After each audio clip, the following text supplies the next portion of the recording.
Teman-teman sekalian, tadi seperti sudah dikenalkan oleh Pak Gun, nama saya Iwan Moritz, profesi saya di film dari tahun 80 sampai sekarang tetap sound designer, karena saya cinta dengan sound designer. Walaupun beberapa di bidang televisi dan sebagainya, saya ikut mengerjakan baik penyutradaraan untuk memproduseri, dan kemudian di Pak Gun juga kemarin dan Mbak Putih saya menjadi produser lapangan, Pak Gun ya. Kemudian di asesor saya berkecimpung di sini dan membantu Pak Gun untuk divisi tata suara di union kita, Karyawan Film dan Televisi Indonesia. Nah, nanti teman-teman juga mungkin yang sudah nanti akan daftar atau tersertifikasi, ya disinilah tempat kita bergabung bersama-sama dalam memproduksi atau dalam ikut terlibat dalam industri film Indonesia. Nah, seperti halnya pada hari ini bahwa kita adalah prasertifikasi tata suara. Yang kemarin teman-teman sudah ada yang mungkin barangkali melihat tayangan editing, kamera, data artistik. Pada prinsipnya adalah kita masuk di sini untuk bisa memahami semua teman-teman nanti yang akan ikut dalam sertifikasi, terutama yang pada hari ini untuk tata suara, apa sih yang harus saya siapkan, apa sih yang harus saya lakukan, sebagainya. Yang penting bahwa sekarang pemahaman kita bahwa apa sebenarnya yang kita siapkan lebih dahulu untuk menjadi orang atau dalam industri film Indonesia, terlibatan apa sih gitu. Tentunya bahwa kompetensi yang paling penting. Apakah kita ingin film Indonesia bagus, maju, unggul, dan sebagainya, tentu kan kita inginkan adalah semua pekerja film yang kompetensinya terbaik. Nah, salah satunya mungkin nanti dari teman-teman sekalian yang akan mengikuti sertifikasi. Nah, makanya apa saja sih yang perlu diketahui untuk mengikuti sertifikasi tata suara? Yang penting adalah pertama, okupasi apa saja dalam tim kerja tata suara. Kenapa saya menggunakan kata tim kerja? Karena kita adalah sebuah teamwork, seperti halnya selayaknya industri.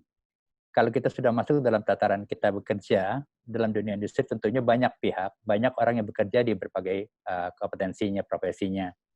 Seperti ada teman kamera, ada teman tata artistik, dan sebagainya. Maka di dalam tim kerja tata suara, ada beberapa okupasi yang memang dia bekerja dalam produksi sampai dengan ke post produksi sampai hasil akhir.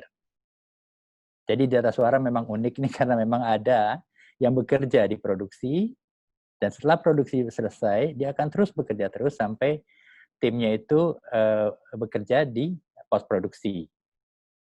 Sehingga saya namakan ini tim kerja tata suara. Walaupun okupasi kita nanti berbeda-beda ya. Nah, yang kedua adalah okupasi yang akan dipilih dalam pendaftaran sertifikasi. Apa teman-teman memilih yang mana kira-kira? Nah, ini pastikan dahulu dan tentunya saja bahwa karena nanti dalam pendaftaran ada yang tertulis jabatan sekarang apa, dan kemudian dia menginginkan sertifikasi seperti apa, okupasinya harus ditetapkan terlebih dahulu. Tentunya, kalau tadi kita sudah sepakat bahwa ini sertifikasi untuk Indonesia maju, industri film Indonesia maju, maka bekalilah bahwa okupasi yang akan dipilih adalah benar-benar okupasi yang memang teman-teman fasih di situ, kompeten di situ, dan memang benar-benar akan ikut dalam industri film Indonesia sebagaimana layaknya profesi yang lainnya. Nah, dalam untuk sertifikasi, kita akan hanya mencapai karena prasertifikasi ini kan ada runtutan dan nanti apa yang akan dilanjutkan kemudian. Tentunya bahwa teman-teman nanti akan mengisi formulir apa saja yang harus diisi waktu mendaftar untuk mengikuti sertifikasi. Nah, tapi sebelum itu teman-teman juga harus punya gambaran seperti yang tadi digambarkan oleh Pak Gunawan, bahwa ada level dalam sekarang Kualifikasi Nasional Indonesia, bahwa kan perbedaannya bahwa sertifikasi nanti yang akan teman-teman dapatkan adalah sertifikasi yang ditetapkan oleh pemerintah. Jadi pemerintah kita menetapkan itu sehingga kalau teman-teman nanti dipilih menjadi mengikuti misalnya katakanlah boom operator, maka setelah mendapatkan kompetensi sertifikasi boom operator, itulah yang diterbitkan oleh pemerintah. Yang menerbitkan cuma pemerintah, tidak ada yang lain. Itu patut dicatat bahwa ada sertifikasi kompetensi yang sekarang ini dikeluarkan oleh BNSP adalah satu-satunya yang diterbitkan oleh pemerintah. Dan itu nanti teman-teman bisa mengikuti dan bisa melihat semua yang tadi sudah dijelaskan oleh Pak Gunawan. Oke, untuk selanjutnya apa saja yang harus disiapkan? bagi teman-teman yang mungkin baru lulus SMA, SMK ya, di situ ada mungkin levelnya 2, terus yang seperti tadi Pak Gunawan sebutkan, sampai dengan menjadi profesional di level 7. Nah, ini apa saja okupasinya? Nanti kan kita lihat. Nah, ini okupasi yang tadi Pak Gunawan sudah jelaskan, beberapa okupasi dari konvensi di Margonda terakhir, itu ada banyak kompetensi dari tata suara. Kalau ini adalah menggambarkan seluruh kompetensi dari okupasinya seluruh karyawan film. Ini tata suara. Tata suara kita masuk kepada sound designer dengan alih perdana sebagai levelnya di 7. Terus sound designer ini bekerja di post production, tetapi dia menyiapkan awal untuk disiapkan film ini ingin dibuat seperti apa soundnya. Kemudian ada tadi production sound mixer, ini adalah yang komandannya di lapangan nanti waktu merekam suara. Assistant sound mixer,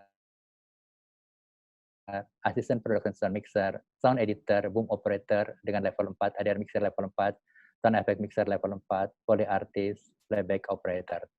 Ini playback operator menambahkan apabila memang diperlukan di dalam produksi seperti musikal dan sebagainya, atau memang dibutuhkan di lapangan. Saya kembali ulang lagi bahwa ada sound designer, production sound mixer di level 6, sound designer level 7, terus kemudian assistant sound mixer, assistant production sound mixer di level 5, terus sound editor, boom operator, ADR mixer, sound effect mixer, poly artist itu di level 4, dan playback operator di level 2. Nah, seperti tadi, sesuaikanlah dengan apa yang kira-kira teman-teman memang sudah siap untuk menjadi bagian dari profesi ini, atau mengambil kompetensi ini, dan kemudian mengikuti sertifikasinya. Karena ini nanti bagian yang akan ditulis pada saat pendaftaran. Okupasi tata suara seperti tadi saya sudah jelaskan, bahwa di production sound mixer, assistant production sound mixer, atau boom operator, inilah yang selalu bekerja pada saat sekarang. Ini memang menjadi bagian yang memang tetap dalam dunia industri kita, industri film kita. Pada beberapa tahun yang lalu mungkin barangkali ini waktu tahun 80-an ini tidak jarang yang menggunakan ini, malah lebih banyak kepada ADR mixer. Tetapi kalau sebuah industri yang berlaku sekarang, sampai pun produksi yang di luar manapun, di luar negeri sekalipun, okupasi ini menjadi okupasi standar. Production sound mixer, assistant production sound mixer, boom operator. Leadernya adalah production sound mixer, kemudian diasisteni oleh production sound mixer, kemudian untuk masalah operate boom mic agaknya dilakukan oleh boom operator. Seberapa banyak dalam industri ini dibutuhkan tergantung daripada production sound mixer yang menyiapkan ini semua kebutuhan filmnya sendiri. Berapa banyak dia akan apakah dia perlu 2 asisten atau dia perlu 2 boom operator dan sebagainya, atau cukup. Ini standarnya adalah kalau ada production sound mixer pasti ada 1 assistant production sound mixer, pasti ada boom operator. Nah, kemudian untuk pasca produksi itu lead-nya adalah sound designer, kemudian di asisten adalah sound designer atau sound mixer, ada sound editor karena dalam pekerjaan nanti audio, dialog dan sebagainya itu akan dilakukan oleh sound editor. Kemudian apabila ada hal-hal yang memang perlu diulang, perlu didubbing katakanlah, atau disebut kadang-kadang juga dubbing, itu dilakukan oleh ADR mixer. Kemudian pada saat melakukan pekerjaan-pekerjaan mengisi, karena nggak semua yang di lapangan itu memang mutlak harus dipakai semua. Jadi sound effects, kalau film-film mungkin yang membutuhkan suatu sound effect yang sendiri, yang itu sudah direncanakan dari awal, maka sound designer sudah menginstruksikan untuk membuat sound effects. Dibantu waktu di lapangan juga mungkin sudah dicarikan sound-sound yang bisa mendukung itu. Nah, kemudian sound effect mixer coba mengelolanya dengan teman-temannya. Kalau memang harus didub atau harus melakukan satu perekaman, maka ada artis-artisnya. Itulah poly artist. Membuat langkah, sepatu, tutup pintu, atau lain sebagainya, gerak baju, dan sebagainya, itu adalah teman-teman di poly artist. Mereka artis karena mereka pintar untuk membuat sound effect yang dibuat oleh mereka sendiri secara live. Nah, kemudian kalau playback operator untuk membantu hal-hal yang memang terkait yang dibutuhkan oleh sound di lapangan. Kemudian, apa sih selanjutnya setelah menentukan tadi, okupasi ini ditentukan oleh teman-teman sekalian, atau sekarang sudah menekuni profesi ini, dan kemudian mau mensertifikasi, maka tentukan bahwa inilah yang the best buat saya, karena ini adalah rintisan saya untuk menjadi profesional di bidang film, di industri film Indonesia. Karena nanti mungkin barangkali, atau ada teman-teman juga barangkali yang sudah melakukannya sudah lama, dan seperti saya juga mungkin sudah lama, terus kemudian pernah melakukannya beberapa tahun yang lalu, kemudian mau coba mengulangi atau mengambil sertifikasi pada saat ini. Nah, ini mungkin kesempatan yang berbeda, karena memang di zaman yang lalu sama zamannya sekarang mungkin sudah ada perbedaan dalam hal teknologinya. Kemudian teman-teman mengikuti sekarang ini, itu adalah sangat baik sekali. Kita berharap juga teman-teman yang lama, yang memang berminat dalam sertifikasi, kita berharap bisa bergabung. Nah, untuk teman-teman yang baru, ingat tadi KKNI merupakan rujukan utama di mana posisinya, dan kemudian apakah Anda sudah melakukan okupasi ini di sebelum ini. Kalau belum atau pernah mengikuti, coba perdalam lagi, kemudian menentukan pilihan yang tepat untuk Anda dalam okupasi tata suara. Oke, kemudian nanti kan akan mendaftar setelah ini. Mendaftarnya ke LSP. Apa sih yang didaftarin? Gitu. Yang mendaftarin, Anda akan mengisi tentunya saja formulir dulu. Untuk formulirnya sebagai pendaftaran pribadi, dan kemudian apel 02 untuk asesmen mandiri. Nah, sampai di sini dulu. Karena yang selanjutnya adalah hubungannya nanti dengan proses asesmennya. Jadi dalam proses sertifikasi ini kami akan mencoba menggambarkan dulu bahwa nanti pendaftaran yang perlu dilakukan adalah yang memang teman-teman sudah siap secara ingin berkontribusi di dunia industri film Indonesia sebagai apa, profesinya apa, kemudian siapkan data-data, maka daftarlah ke LSP. Nanti akan mengisi apel 01 dan apel 02. Dan selanjutnya, proses selanjutnya nanti akan dijelaskan oleh panitia ataupun oleh menerima LSP sendiri akan menjelaskan. Mendaftar ke LSP, saya ulangi lagi ya, mengisi apel 01 dan apel 02. Apel 01 dan apel 02. Nah, pelajari lebih dahulu SKKNI dari setiap okupasi. Tentunya berhubungan dengan unit kompetensinya. Unit kompetensi ini akan ada nanti dalam apel 01 dan apel 02. Nanti akan setelah ini akan saya jelaskan apel 01 dan apel 02. Dan semua penilaian yang dilakukan nanti dalam setelah waktu mendaftar, tentunya akan adalah bahwa apakah seluruh yang dilampirkan, ijazah, ataupun portofolio, ataupun apapun, apakah valid, otentik, dan apakah terkini, semuanya memadai tidak? Saya kira. Ini yang menjadi penilaian setelah mendaftar nanti. Jadi makanya harus disiapkan lebih jauh. Form APL 01 dan 02 untuk 10 okupasi, nanti akan saya jelaskan. Tapi sebelum ini saya akan jelaskan dulu APL 01, apa saja yang perlu disiapkan. Nah, yang perlu dibaca nanti dalam APL 01 adalah memahami unit kompetensi. Ya. Terus kemudian di APL 01 dalam pendaftaran nanti, itu lengkapi dengan baik. Bagian 3 terutama, nanti akan ada bagian 3, itu ada bukti kelengkapan pemohon. Bukti kelengkapan pemohon terdiri dari bukti kelengkapan persyaratan dasar pemohon, nanti ada KTP, ada foto, ada ijazah, dan sebagainya standar. Dan kemudian ada B, di bagian 3B, ada bukti kompetensi yang relevan.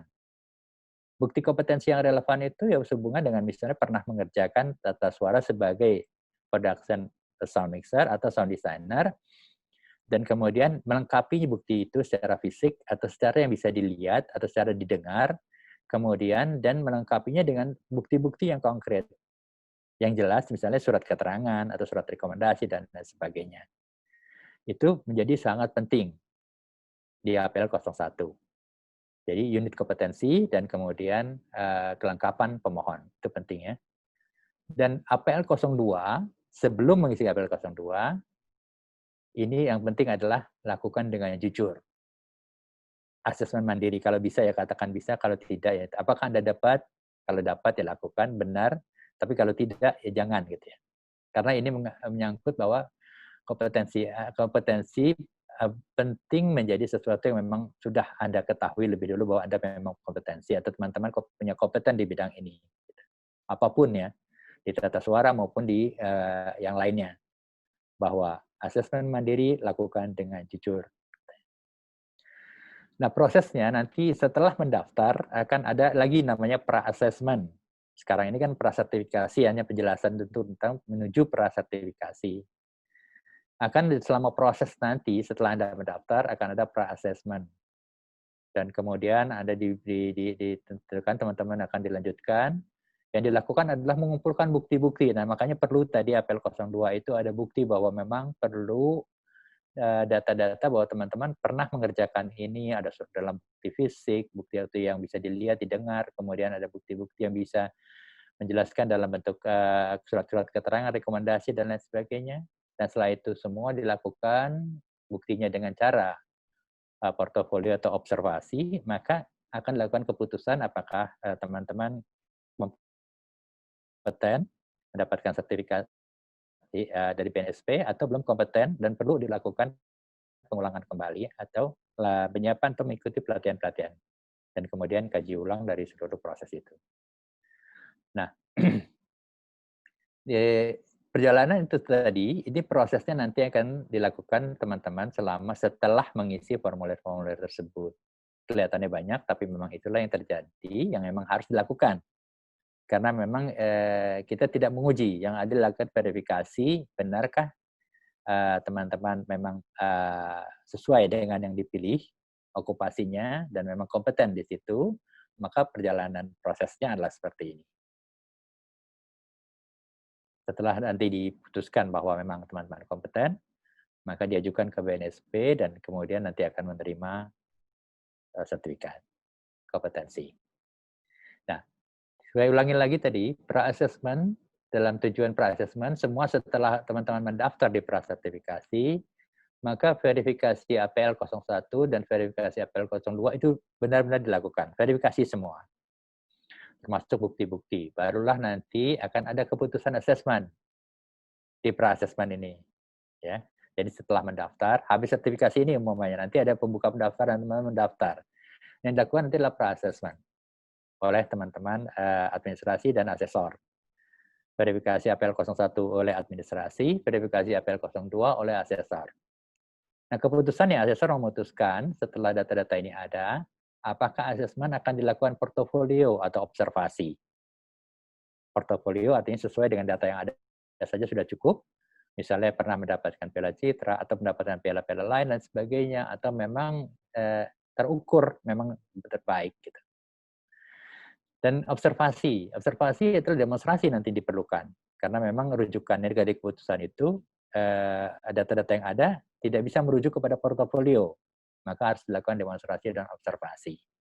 Makanya sangat penting sekali pada saat pendaftaran sebenarnya mungkin teman-teman portofolio sudah cukup, tapi karena portofolionya tidak memadai, ya, maka keputusannya adalah harus dilakukan observasi atau demonstrasi. Dan sangat penting dari sekarang bahwa portofolio menjadi bagian yang sangat penting di era sekarang ini. Karena di industri yang film yang sekarang ini tentunya kan setiap tahun itu banyak sekali yang memang berminat terhadap industri ini, dan tentunya di seluruh Indonesia nantinya akan banyak juga karena sekolah-sekolah film sedang sudah banyak dan sudah berusaha untuk masuk ke dalam dunia industri ini. Nah, industri film yang sesungguhnya ini membutuhkan teman-teman yang memang kompeten di bidang ini supaya industri film Indonesia lebih maju lagi. Oke, yang dilakukan dalam nanti asesor adalah pengumpulan bukti. Nah, bukti tadi kalau tadi dari keputusan asesmen yang kemudian portofolio observasi, maka diulang lagi ke pengumpulan buktinya. Buktinya semua maka akan dilakukan adalah para asesor akan menentukan cara-cara seperti apa atau perangkat apa untuk melakukan assessment. Sehingga kalau misalnya assessment-nya cukup portofolio, maka sudah artinya cukup dengan bukti-bukti portofolio. Atau tidak kurang karena memang perlu demonstrasi, maka akan dilakukan demonstrasi, observasi semacamnya. Nah, keputusan kemudian setelah itu selesai, maka asesor dan leader asesornya, kalau Pak Gunawan lead asesor, saya asesor, saya akan diskusi dengan beliau dan teman-teman yang lain, maka kemudian akan hasil keluar dari apa yang sudah dilakukan oleh teman-teman peserta assessment, yaitu biasa kami sebut ASESI. Hasilnya akan K atau kompeten, atau memang BK belum kompeten. BK belum kompeten ini bukan berarti seluruhnya tidak kompeten, tetapi mungkin sebagian ada yang memang belum kompeten. Karena kan menyangkut tadi yang sudah dijelaskan oleh Pak Gunawan adalah bahwa seluruh yang kompeten itu adalah memiliki skill, memiliki knowledge, dan memiliki attitude yang baik. Jadi semuanya kalau baik tentu saja akan kompeten. Tapi kalau memang ada yang belum, bukan berarti tidak baik, tapi belum baik, maka belum dinyatakan belum kompeten. Dan itu bisa dilakukan diulang lagi ya sampai dinyatakan kompeten. Itu sesuai nanti dengan program yang ada di LSP-nya. Ya. Ini terus kemudian ini tugas-tugas asesor untuk kemudian mengkaji ulang dan kemudian hasil rekaman itu akan dikirim ke BNSP. Ini prosesnya ya. Nah, yang saya perlu ingatkan bahwa sekali lagi sebelum mengisi APL 01, APL 02 atau kemudian mendaftar menjadi sertifikasi, pilihlah okupasi yang sesuai dengan knowledge, skill, dan juga didukung attitude terbaik teman-teman. Ya. Dan jujur dalam melakukan assessment mandiri sama APL 02. Nah, ini kalau nanti setelah ini berminat mengikuti sertifikasi, maka saya ucapkan dulu selamat mengikuti sertifikasi.